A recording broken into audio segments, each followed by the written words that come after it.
Il commissario straordinario Francesco Paolo Figliuolo arriva al centro vaccinale di Villorba accolto dal presidente del Veneto Luca Zaia. La sua presenza è il sigillo dell'avvio di una nuova fase, quella delle terze dosi. Si comincia con i pazienti super fragili, oncologici, trapiantati, immunodepressi in generale, 160.000 a livello regionale, già 1 migliaio quelli che si inizia a vaccinare all'ex Maber.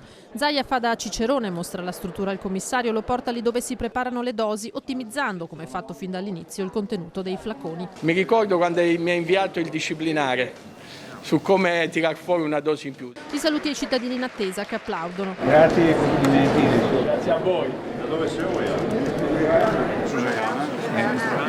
Il Veneto è pronto a somministrare la terza dose, cosiddetta booster, anche ad altre categorie come anziani e sanitari. Da qui la richiesta di Zaia al commissario. Noi vorremmo iniziare anche con le terze dosi per i grandi anziani, definiamoli così, di over 80, i sanitari, perché stiamo parlando di persone che comunque hanno avuto in molti casi la loro prima inoculazione dal 27 dicembre 2020. Nei prossimi giorni si darà presumibilmente il via libera per l'RSA, gli over 80 e i sanitari che sono in prima linea. EMA ed FDA non hanno autorizzato la terza dose, ma per Figliuolo non è un problema. Non c'è bisogno di EMA ed FDA per la terza dose, noi abbiamo i nostri sistemi, c'è l'AIFA e quindi abbiamo visto cosa fanno i paesi europei che sono vicini a noi e che ci fanno da riferimento, come la Francia o la Germania, cosa si fa al di là dell'Atlantico, cosa ha fatto UK, cosa ha fatto Israele.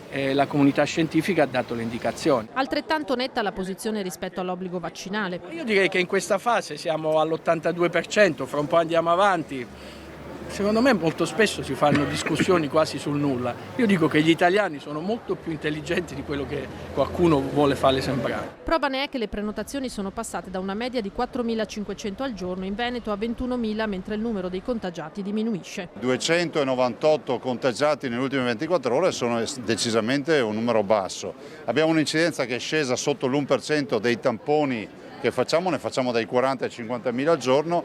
Se a questo ci aggiungiamo la dose booster, cioè la terza dose, si va nella direzione, io spero, di uscita dal tunnel e soprattutto di aver iniziato definitivamente la fase di convivenza con il virus, che è la fase endemica nella quale cominceremo a familiarizzare sempre di più e non avere i danni di prima.